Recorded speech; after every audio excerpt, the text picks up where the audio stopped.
Hello and welcome to the Strange Encounters podcast, where we talk about the many strange encounters that people have and possibly that are not so strange after all. I'm Sheryl Gottschall and I'm joined by my co-host Ben Hurle. We've both had a long time interest in all things strange, and we've experienced our fair share of those experiences as well. So over the years, we've also spoken to many others who've had similar experiences, whether they be UFO sightings, close encounters with ETs, Yowies, or strange creatures that they couldn't identify. They've had near-death experiences or seen ghosts, spontaneous visions, past life memories. I mean, the list just goes on. Certainly does. So for those of you who don't know us, we thought we'd begin with a short introduction about ourselves so you know where we're coming from. So take it away, Ben. Kick off. Okay, well, I'm Ben Hurle. I live in East Gippsland, Victoria, Australia. I've had a fairly lifelong interest in all things paranormal, but I've been particularly focused on UFOs from a professional level, and was director of Victorian UFO Action for about 10 years. I've had my own experiences with UFOs, sightings that I've had, and various other sort of what I'd call paranormal encounters. And but the thirst for all of that began in childhood. That was where I was really sort of got the interest, and it was kind of almost organic. It was there from the very beginning, from inception, I think. And it's coming in and out of my life over, like you could have busy periods of your life where you're not involved in anything to do with the paranormal, but it invariably creeps back, either through experience or report or something like that. So it's never far away, and sometimes in your life it's front and center, and it's really, almost all consuming at different times. So, yeah. Yeah, I think I'm pretty similar to you, Ben, in that my interest in all things unusual started very, very young. And, I've spent 33 years as a UFO researcher focused on that subject. But I've become more and more interested over time in the paranormal and anything unusual because it's been intertwined through the UFO subject. And the more time I spend in that, the more that it broadens my mind to other things that are going on and may or may not be related to UFOs, who knows. Yeah. And I've had some experiences myself, which I'm sure at some stage we'll talk about through this series. Yeah. But tonight we're kicking off this podcast with one of Australia's many mysteries, the Yowie. Absolutely. Yeah. And in Australia, we call Bigfoot a Yowie, which is, I guess, as infamous as the New Jersey Devil or the Mothman or the Ozark Howler in the US. And for anyone watching this who doesn't live in Australia, you need to know that about 85% of Australians live on about 15% of the land. So there's a heck of a lot of the country that hasn't been seen or that is travelled regularly. So I think it'd be fairly easy for an as yet undiscovered life form to live in Australia and remain hidden for a very long time. Or especially if that life form is sentient and intelligent and has adapted to that situation, it could easily invade humans if it wanted to. What do you think, Ben? Yeah, absolutely. And like the Aboriginals who have been here for 40, 50, 60, 70,000 years, pick a number, certainly had all sorts of names for a large, hairy creature that ranged in height from 7 feet to 10 feet on average. And just about every tribe had its own name. And down here in Victoria, they were called Doolaga. In sort of more modern times, from the time of European settlement, They were initially called Yahoos. That was one of the first names that came about for them. The hairy man. And it's a theme that's common across all continents on the world, maybe except for Antarctica, but you wouldn't even know down there.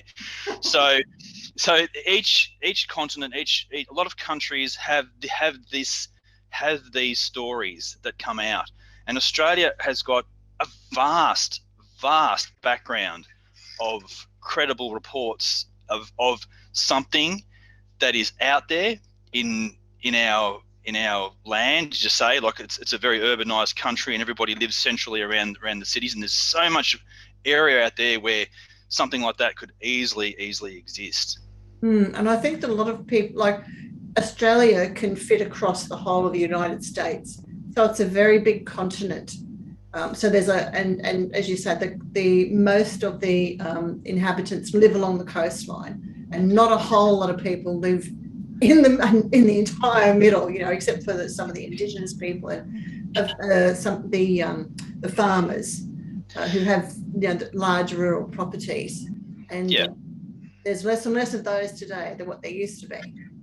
Absolutely, that's the case. It's and like right in my backyard where I live here, there is the Great Dividing Range, and I mean, there is just so many hiding spots out there, and but it's like UFOs. Like, I could go and camp out in the bush for weeks at a time and see absolutely nothing. Same as I could sky gaze for every night and see absolutely nothing. The phenomenon doesn't work like that. Although you'd have to say that, the more time you spend out there, the more likely you are of seeing it. But that's not actually true. It's not true at all. You could go out into the Australian bush one time and you could see a Yowie, and if you never returned again, or you could spend a lifetime logging out there and never see one. So it's really, that's what the phenomenon's like. Very strange. So we've received reports and have an interest in this subject. That I'm assuming that you've received some reports too. And so, do you want to kick off with? We'll both talk about some of those, but do you want to kick off with in your area out in the in Gippsland area? Yeah. Just before I start, I'd like to say that as I said, like, I've had UFO experiences and I've had ghost encounters, and I thought to myself, I really want to go out and investigate Aboriginal legends, and the Yowie came front and centre as being an obvious one to try and look for. And I've never had a Yowie experience at all, and I've spent 2 years, most weekends, going out into the bush just north of where I live, and over those 2 years, I've never heard a strange howl. I've never seen a footprint. I've never seen a tree ripped in half that didn't have a natural explanation for it. But I still believe they exist, and I still believe that they are out there. I just haven't been out there at the right time. That's the first thing I want to say about it, because there's plenty of reports from where I live about Yowie sightings, and there's some really, really good ones that have occurred in no more than 2 hours drive from where I'm sitting right now. So is it witnesses' stories that convince you that something's happening? So there is something out there? Absolutely. I got onto the Yowie Hunters website, which is probably the number one resource in Australia if you're looking for those sort of sightings, and it categorises every state. It categorises all sorts of things on that website, Dean Harrison's really good site. And I went through and I read all the Victorian, I read all the Victorian cases, but the ones that were primarily of interest to me were the ones in East Gippsland where I live. And I thought, I wonder if there's been, many interesting encounters with Yowies in my area. And it's like, well, yeah, has there been? And what I wouldn't give to be involved front and center in any one of those encounters, and it's just, and unfortunately for me it hasn't happened, but there's a couple that I'd like to talk about, and there's many more that you could talk about, and these sightings are from the Yowie Hunters website, and they're what inspired me to go out and have a look for myself, because I always believe in not just sitting in the armchair. I believe in getting out there, boots on and go see what you can find. And the first... Before you go into that, I just want to ask you a question. Are you sure that you'd really like to go out there and come face to face with a hulking big, 200, 400 kilo Yowie, adult male? rather pissed off and annoyed, potentially. Many years ago, Dean Harrison came to Brisbane and he spoke to our group. Hi, Dean, if you're listening. And he brought the cast as well that he'd had at the time, and he told the story of a Yowie that he had. Well, I don't know if he actually came face to face, but he was running through the bush trying to get away from it, I think. And he said, he could feel the thumping on the ground. This thing was so big, they're so heavy, they're so powerful, to break those branches, which we need a saw to go through. It's amazing. So are you really sure that you'd like to do that? Actually, the answer is yes. It is 100% yes. I would rather be ripped in half seeing something that was completely strange and abnormal than running away. But it's easy to sit here tonight and say that. It's, be out there at night. It's, on your own in the forest, and it's a completely different landscape. And I think that flight or fight instinct really controls you, really, for the most part. And I think for the most part, it's flight above fight. And fight is usually, if you were cornered and you had nothing else to do, you might as well attack the damn thing, But would I? Yes, I would. It's the same if a UFO landed on the ground and they came out. Would I walk over there? I would. Should I? I don't know whether it's a good idea or not. And like Travis Walton did all those years ago in Arizona, I would do exactly the same thing, or I would like to think that I would do exactly the same thing. Yes, yeah, that's the key, isn't it? You would like to. Yeah. I would like to think that I could do that. Anyway, but just carry on with that. Is what you were going to talk about? Sorry. Yeah. So on the Yowie Hunters website under Victoria in East Gippsland, there's a really interesting sighting that occurred as recently as 2016, which I count in modern times. I've sort of got this scale of times, and 2016 is fairly recent in my opinion. 1995, 1984, that's getting a bit old, but 2016 I still regard that as a modern time encounter. And it was in a remote area called Goongerah, and Goongerah is not a town. There's really nothing there. There's a smattering of hippie houses and a few sort of alternative lifestyle sort of people that live up there, but there's not a shop. It's just drive through. There's a Telstra phone box there, and it's just out in the middle of the gorgeous East Gippsland wilderness. And this gentleman and it's about an hour north of Orbost. So and Orbost is an hour east from Bairnsdale. So it's 2 hours from where I'm sitting right now to get out to where this area is. And on this particular night, this gentleman was driving from Delegat, and Delegat's in New South Wales. It's just over the border. And Delegat's just an old timber cutters sort of a place, and probably, pastoralists, and it's not really a town that looks like it's thrived. And that's no offense to anyone from Delegat, but that was my impression when I have been through there. And this is at 10 o'clock at night. This gentleman's driving from Delegat down to Orbost, which would be, it might even be a 2-hour drive. It's particularly at night. And he's come, and it's a winding road. It's been gravel for the most part, but it's got a reasonable amount of bitumen on it now. But at night, and there's like zero phone reception up there because you're just right in that total woodland wilderness area, and there's just nothing there. So he's driving down by himself in his Hilux, and he comes around a corner and he notices something off on the side of the embankment, and it jumps down in front of his car, and it runs across the road, and it goes down the drop off on the other side, and it's 10 foot tall, and it's hairy, and he puts the brakes on.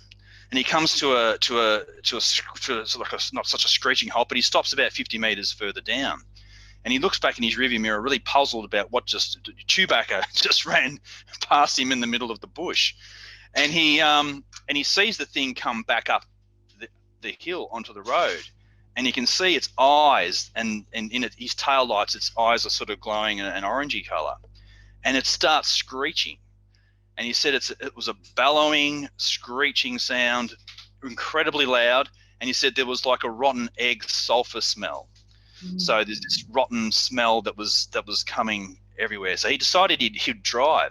The thing started chasing him, and he's driving down the road. And I've actually been to the location. And he's driving down the road, and he had to get up to 80 kilometers an hour to lose it. So he had to drive 80 on a winding, remote East Gippsland forest road to lose this 10-foot tall hairy creature that was screaming at him as he drove off. And I thought to myself, that's a really intense encounter, and it's not just some creature that's benignly trying to walk off into the bush and get away from you. This thing's making a statement. It's out there. It wants blood. Presumably, it's angry, and it wants to talk to him. So that's really struck me, that particular encounter. Yeah.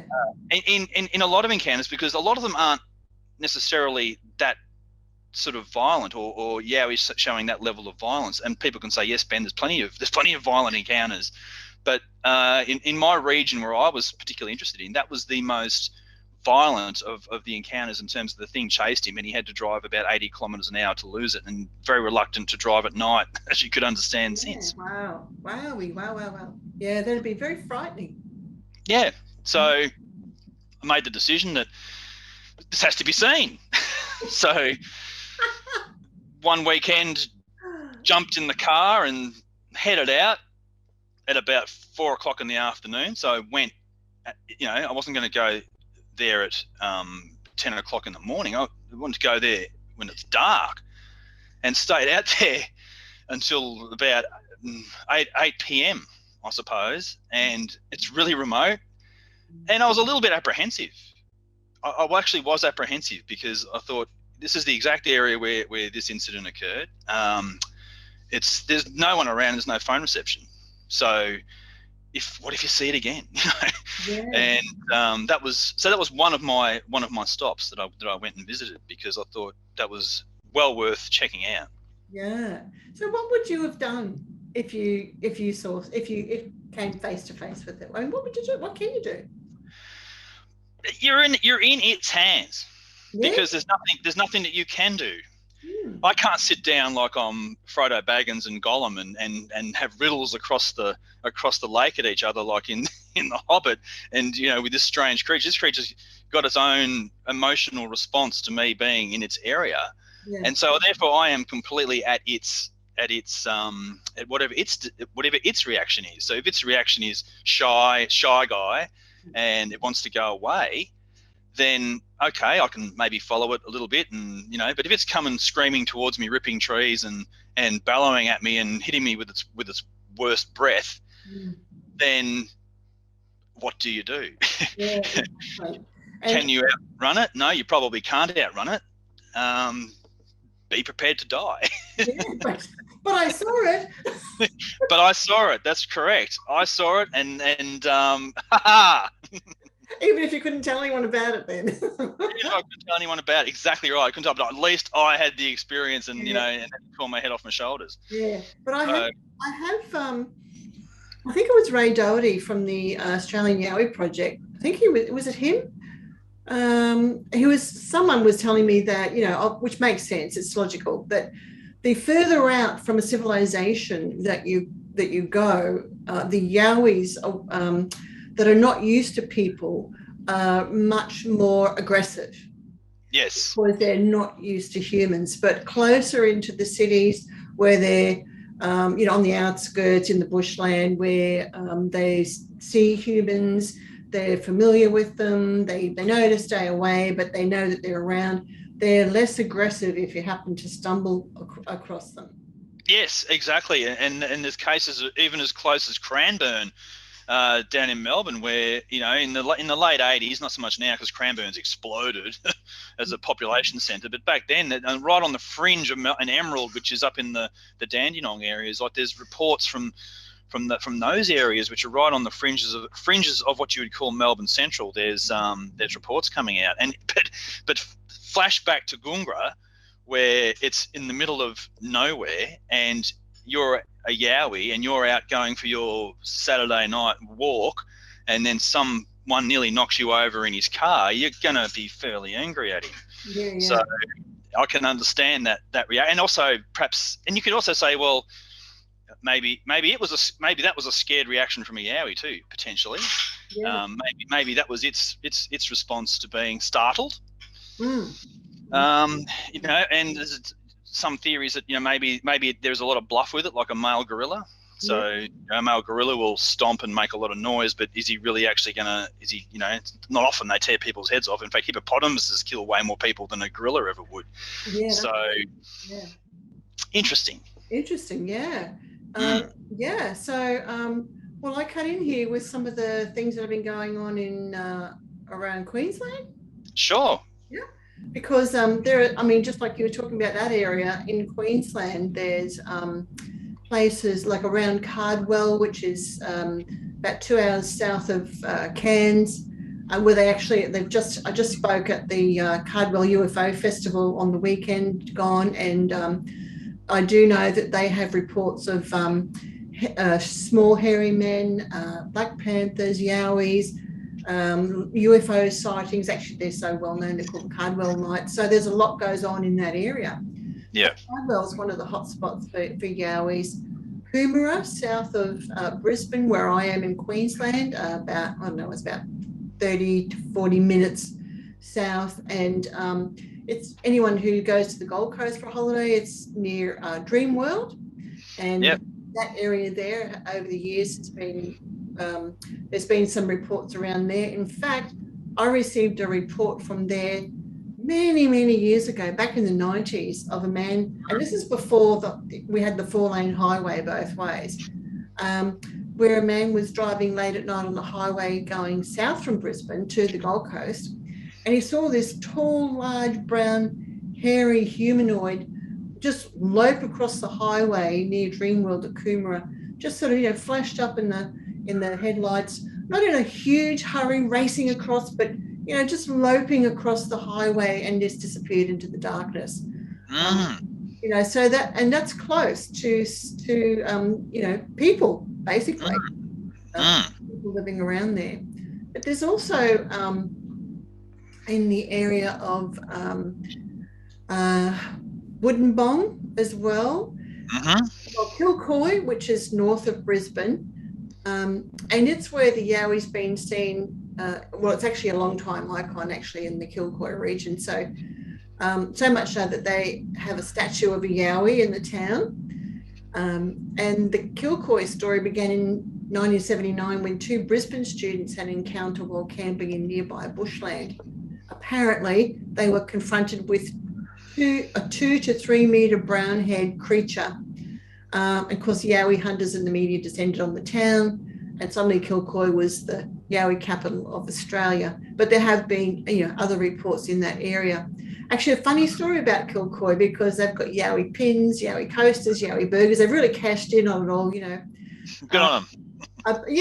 I believe the local rugby team was known as the Yowies. And there is or was a Yowie ale on tap at the pub. So there you go. If you go to Kilcoy, make sure you have a Yowie beer. Must stop by. Exactly. And you probably know about the Pilliga region, which is a large area nature reserve near Coonabarabran, where there's an observatory near Narrabri in New South Wales. That's known as well. So there's various areas around that are known for these things to occur, including near where my father used to live.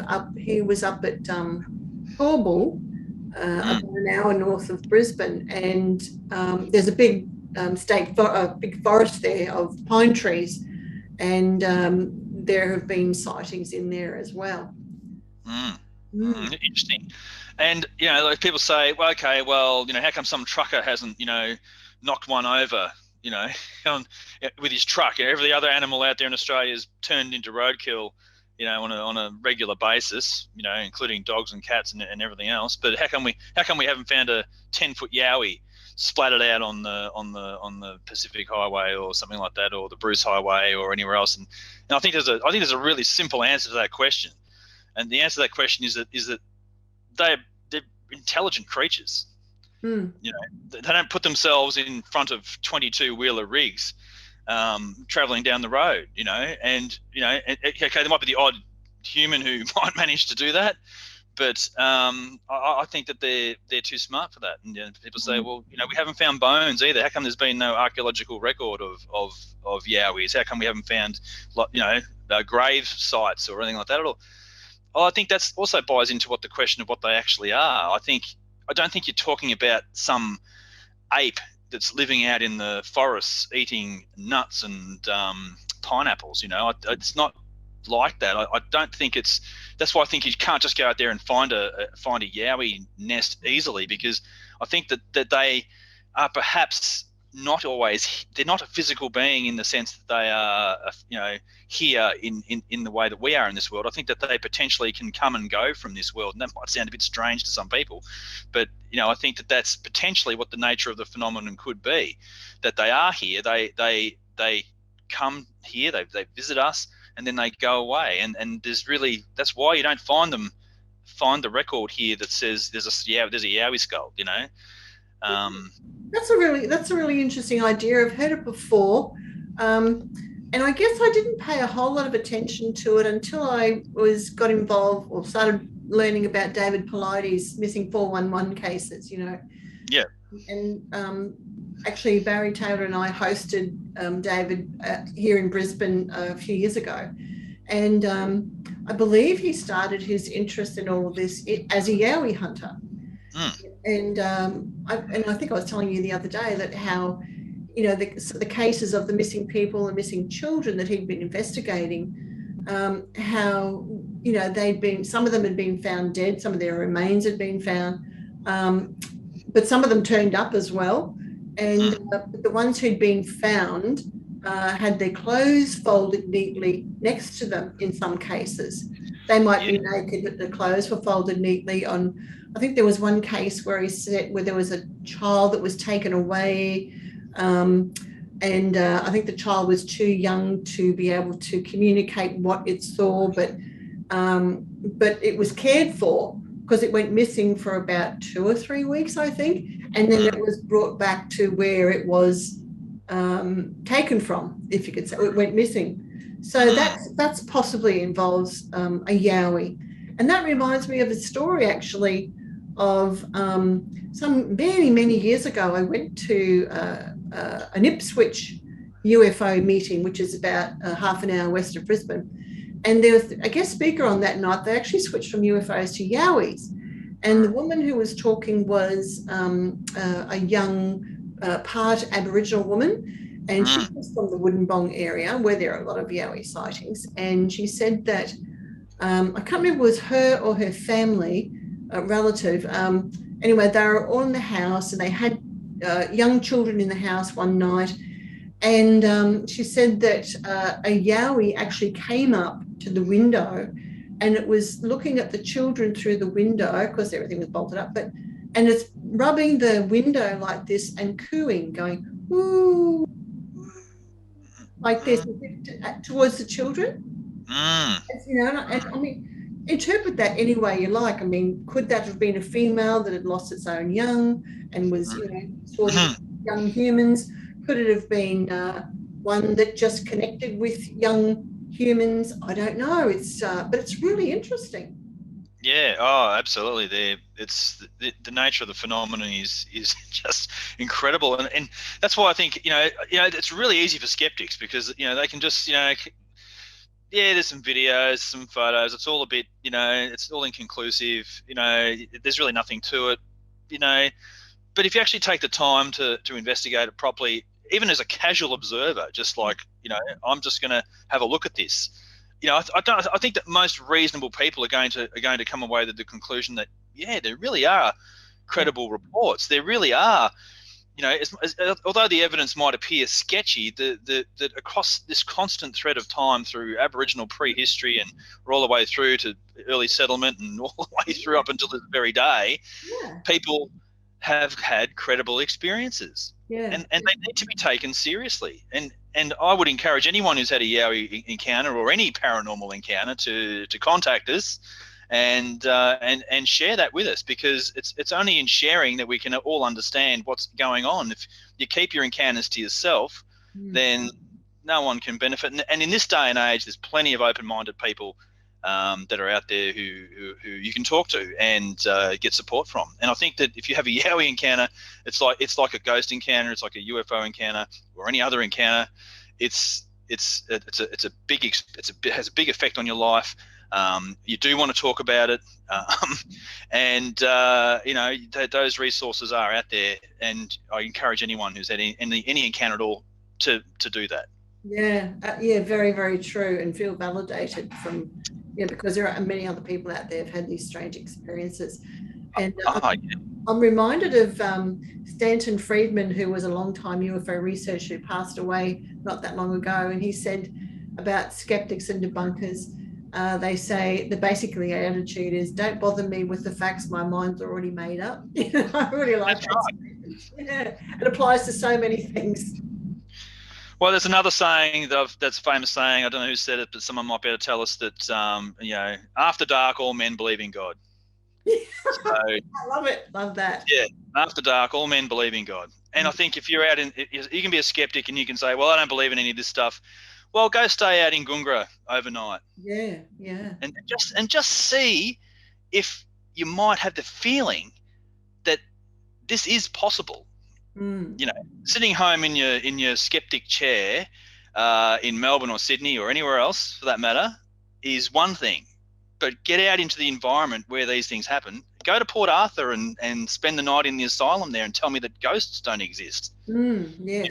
Like skeptics generally don't get they're not where these things occur, and they're not in those environments. And I just think that you need to be far more open-minded. In the 21st century. As when you're a director of the Victorian UFO Action Group, did you have any people reporting Yowie sightings to you as well, but didn't know who else to report them to? No, we didn't really get any of that. No, we pretty much just got straightforward lights in the sky abduction scenarios. I was just having a chat today about the fact that we didn't have any trace case landings at all, which really disappointed me. In 10 years of research, we never had a single trace case to investigate. And the one thing I've always wanted to investigate is a trace landing case. Okay. Lights in the sky are fantastic, and we all ooh and ah over them. But at the end of the day, once it's flown away, there's nothing for you to really do. There's nothing to sit there and look at. So no, we unfortunately didn't get anything like that. But I did set up a local Yowie sightings Facebook page for Gippsland, which I've half monitored and half not monitored over the time, and I kick a little bit of stuff into it when the interest takes me to do it, but I'm not driving it like it's a full on goal. I've had people contact me on that. So yes, I've had people contact me on that, and a guy said to me, you might want to go out to the back of the Den of Nargan National Park, and I've heard some strange sounds out there. So off I went and had a look, and then of course the night I'm there, nothing happens, so not even an owl hooting. So so that was, but yeah, so I've set up that as a Yowie resource in my area. People want to look for something that's local, then that does exist, and I'm more than happy to talk to anyone about any Yowie encounters that they have. But no, we didn't get crossover on the UFO page. Well, as being involved with UFO research Queensland for such a long time, because many years ago there weren't all these paranormal groups and ghost hunters and Yowie groups and blah blah blah. 30 odd years ago they just weren't around. So not like they are today. And so we did get some reports, and one, just sketchy reports. One was from Mount Gambier, and it was someone saw a family of Yowies that was seen near Mount Gambier on a lake's edge. It was a young woman who called me, actually, and she saw two large adults and a small Yowie. She certainly described them as Yowies, and the two large adults were sort of back a bit from the water's edge, while the young ones sort of frolicking in the water. And she said she watched them for a good time, quite a while. And I said, where exactly was that? She said, I don't want to tell you because I don't want anyone to know, because I just want to leave them alone. Let them, I don't want people going down there and disturbing them and hurting them or anything, like frightening them or them frightening the people. I really don't know. That's interesting because I when I've been out in the bush, and every time I go out in the bush, I say to myself, if I see one, I will not tell anyone. I kind of do. I kind of agree with her on many levels. I think that if I did have an encounter, if I did have that encounter, or I might say to people, I had an encounter. Where did you have it? In the Great Australian Divide. But I wouldn't. I too would be reluctant to say exactly where I had the encounter, down to the track, the road, or whatever. I'd be reluctant to share that too, for similar reasons, because I just don't think that. I think that they do deserve to have their privacy. Yeah, I get that. Yeah, there were another couple of cases too. Well, actually, one was just reported recently via a friend. It was reported to him. And it was just a few weeks ago, actually, where a young Yowie was seen by a man at Kuminya. And Kuminya is a place that's 83 kilometres west of Brisbane. It's about 2 kilometres from Wivenhoe Dam, for those who know where that is, and which is about 45 minutes from me. And the population's about 1,200 in that area, so it's there's not a lot of people around. But the man was driving to work in the early morning, and he saw it less than 100 metres away.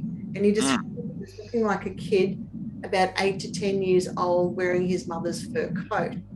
And it crossed the road from the bush from one side to the bush on the other side, and it was gone in a flash, basically, very quick.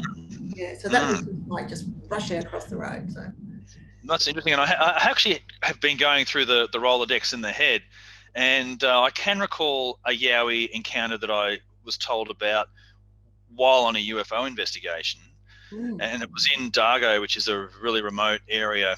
Now, one of Victoria's most remotest towns. It really is. It's about an hour from here, and it's sort of a place you drive to and from. There is a road that goes through to the ski fields, but that's a gravel road. So to go there, you drive in and you drive out effectively. And I was investigating this really, really great UFO report up there, and other great UFO reports came out of that as well. But I did get a Yowie story, and it was from a witness's grandfather, who they were living down by the Dargo River, and this is in the 1930s, so 1935, sometime like that. And he came outside onto his veranda in the mid-afternoon, and all the dogs were barking and going absolutely crazy. And he could see there was a gravel road back then. It's now not a gravel road, but back then it was. And he could see this man walking down the road, and this was a really tall man, and he was sort of like had this sort of a strange sort of a loping type of a walk. And the dogs all took off and ran down towards this man that was walking up the road.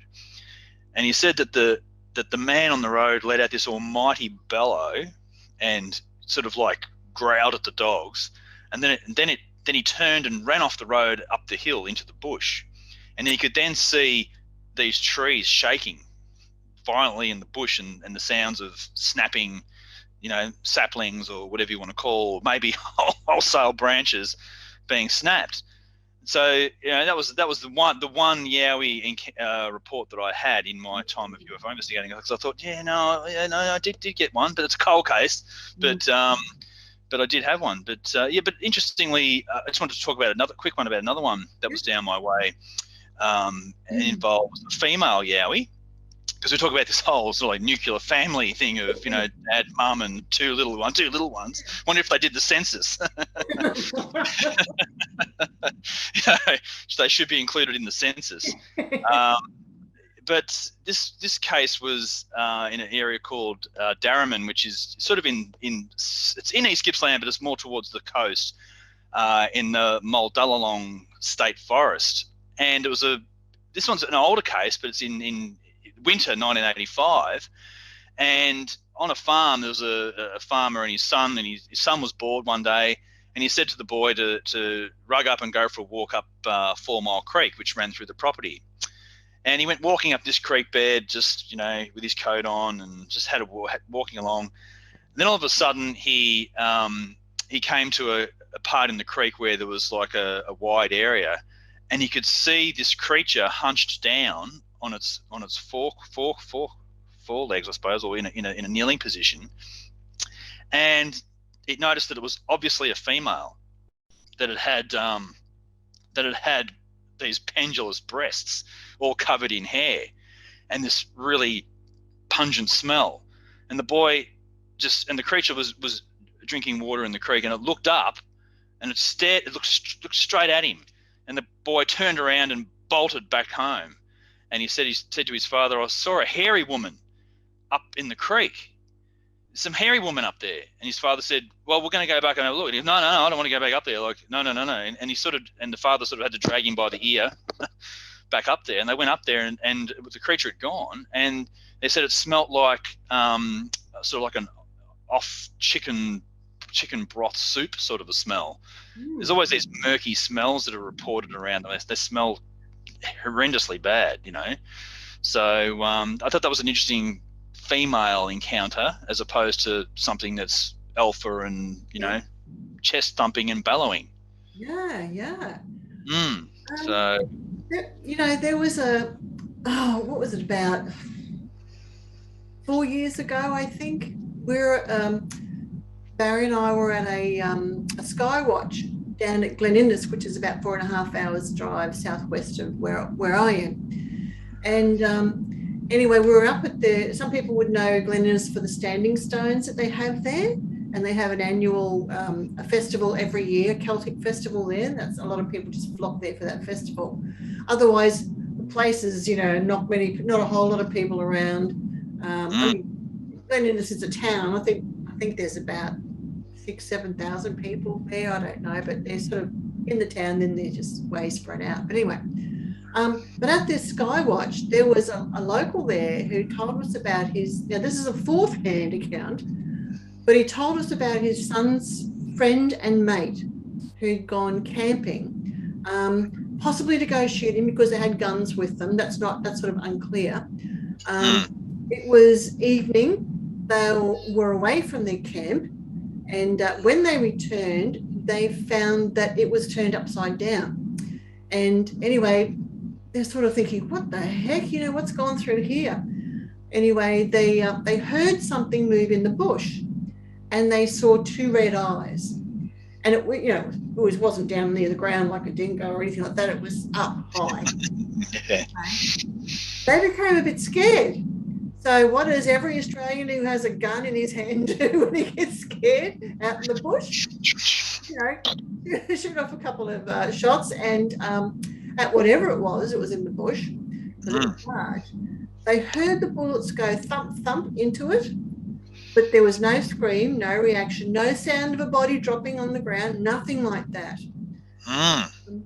Anyway, one of the men saw something over his mate's shoulder, which scared the heck out of him. So I'm guessing they were looking at each other or something like that. And he sees over the friend's shoulder. And it just scared him, like he just went white.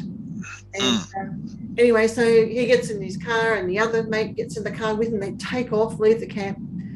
The next day, the man who actually didn't see whatever it was that his mate saw, he discovered that his friend had left. He had left the area, and he had never heard from him again.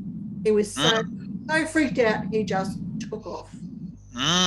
Yeah, I can fully understand that reaction. Yeah, that would be. I mean, that must have been so frightening for him to have that reaction, I think. That's why I question, would you really like to see one of those? What would you do? What do you think you would do? I would run a mile. Straight out run a mile. Get out of there. I'd get out of there, you know, in the opposite direction of the wind. Yeah. Look, I don't even say it from some, you know, macho sort of perspective that, you know, that I'm tough and you know, and I'm not afraid of anything. There's plenty of things I'm afraid of, but I just like to think that if you're encountering something that is just not the everyday, just I'd like to think I could muster up a little bit fraction of more bravery to stand and face whatever it was that was coming towards me, because I'm sure there's a certain distance at a point where you are kind of, that's, if you're any closer than that, then it's good night, like Irene, that's it, like you're gone. But if you're outside of this range, then maybe you might be okay and you might be able to get away. But I don't know. But this gets back to the, as you say, like, you know, missing people. Yeah. You know, I think that's a fascinating topic, and I just don't know if anyone in Australia has done the same thing in looking at national parks records on missing people in Australia. I'm sure someone probably has looked at it, but it would be really interesting to know, like in Australia, you know, what are the really mysterious cases in Australia that have been out there, and do they keep records? I mean, they must, and can you access them? Probably not. But it would be nice to try and sort of see what was happening in Australian national parks. Yeah, well, that's why David Paulides was out here. Because we nabbed him while he was here, because he was going down to the Blue Mountains, one place I know, to check missing people cases down there. And yeah, definitely. And, you know, had spoken to some of the rangers, and I believe even Dean Harrison had spoken to some of the rangers too. I can't remember exactly what he found out, but yeah, I'm sure they have. Yeah. They're aware. Some of them are aware, and there was something about he couldn't access the records for some. This is David, couldn't access the records or something. I can't quite remember now. You wonder if they lock them up as tightly as, you know, like the Air Force files, like, you know, like national park records, just like you can't get into that vault, mate. It's just not. It's sealed shut, and we're never going to open it. Yeah. Or if you went through the pain of FOIs and all that sort of stuff, would you? Or are they going to hit you with privacy rules and all that sort of stuff? You know, like, I'm not an expert in those areas. You know, there are other people better at that than I am. Yeah. But yeah, you'd just like to think that what's happened in Australia. You know, people go missing in Australia. Yeah. You know, like there's even people, they've even tried to, or some people have even tried to connect William Tyrrell as being a Yowie abducted child. Yeah. You know, I'm sure that there's a more mundane, horrible explanation for him, but that where in Kendall's right on the edge of the bush, you know. So it's, who knows? You know, it's, you know, I'm not saying that it is, but you know, it's. There's a possibilities if you look into missing people cases that go missing near national parks and there was a particular case out of Woodinbong where someone went missing, and I think someone was questioning could it have had something to do with a Yowie. I'm not sure now, but no, that's right, because if they take you out there, you ain't going to find anything. Like, you know, they could take you to another dimension. They could take you back to a cave. They could eat you for breakfast. They could do any number of things to you, and no one's ever going to find a trace of you except maybe your car. Barbecuing you on a spit roast, who knows? Yeah, that's right. Exactly. Well done. You know, it's, you know, the only people we're speaking to are the survivors. You know, the people who have had distant encounters or even some horrifically up close encounters. All of them, you know, would be fascinating to experience, I think, regardless whether it's terrifying or whether it's just because there's other reports of Yowies kind of like, no, I don't want to be seen. I'm going to wander off and I'm not going to really interact with you. There are those sort of encounters as well, where they cross the road really rapidly, and everyone goes, "What was that?" Yeah. So you know, it's fascinating. Yeah, I just want to wrap up with one more story. Actually, involved myself and Barry. Because we went and property sat, animal sat, whatever you want to call it, friends' property down near Kyogle, and they're situated in the border ranges, and you can see for miles and miles and miles off their deck, and that's why we went down there, because we actually wanted to do a sky watch, and we didn't really want to feed their snake, but anyway, there's a snake hanging around. So we did that, and this one particular morning, because we were there for a few days, and unfortunately it was raining, so we didn't get to see any UFOs, but we heard something really strange. And we were recording because we had a flute, and we just thought it was, and a medicine drum. We were just doing a bit of that, and we thought, this is great, to do this on this big deck out the back, looking over the valley below. And getting great sound effects with the birds, natural sound of the birds in the background. But anyway, and we heard this sound like something young, but and almost human, but not, because guess what? There's no one out there in that valley below their place. But it seemed to come. I mean, it could have been 5 kilometres away, but it sounded like it was, within the kilometre range. But given the way that the land fell, it, would echo easily. But it was certainly something young, and we actually were recording at the time, and we got it on audio. But when we played it back, it wasn't as clear as what we actually heard, and it was very, very low. The sound recording was low, so it wasn't a good example, but it was something really unusual. And knowing their location in the ranges with, lots and lots of bush around, lush bush, would be an ideal place for Yowies to exist. Yeah, absolutely, 110%. And and like you and I are not Yowie experts, and certainly by no means pretending to enter into that domain. There are other people out there that certainly know a lot more about it. But as someone who I consider myself a student of the paranormal, I still regard it right up there as a very, very engaging phenomenon to be interested in. Yeah. And if you for people at home who are looking for some resources, this is absolutely fantastic. I've read this book right through, and it tells you everything you need to know about the Yowie from start to finish. It's called The Yowie in Search of Australia's Bigfoot, Tony Healy and Paul Cropper. So check that out. You can get it on eBay and other places. So I highly recommend that book, and obviously Dean's site as well, if you want to look at it. So there's some really, really good stuff. I see with Paul, we also hosted Paul here in Brisbane too. I think we recorded him. So anyone watching this, you'll be watching it on the Strange Encounters Downunder YouTube channel. So go to the other videos, and you'll see the recording of Paul's presentation. We didn't get David Polite's presentation. He wouldn't let us record it because he was actually here also gathering footage for a documentary. Last year I did interview Ray Doherty from the Australian Yowie Project, and Ray had a lot of interesting things to say about Yowies too, so you can find that on this channel as well. Excellent. So if you enjoyed what we had a chat about tonight with Ben and I, do remember to like it, the channel, and subscribe, and remember to tap the bell so you get the notification every time we put something up onto the channel. You can also find Strange Encounters Downunder on Facebook. So which I'm just starting that page up again, making it active. Haven't done anything for some months because I've got so involved in the UFO subject with everything that's been going on in that field. And I'm sure Ben and I will come back and talk about UFOs at some stage too. So thanks, Ben. It's been great. Thanks, Sheryl. Yeah, really enjoyed it.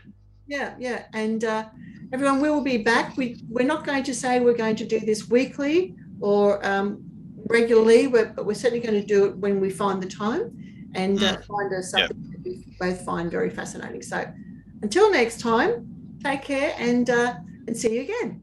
See you then. Okay.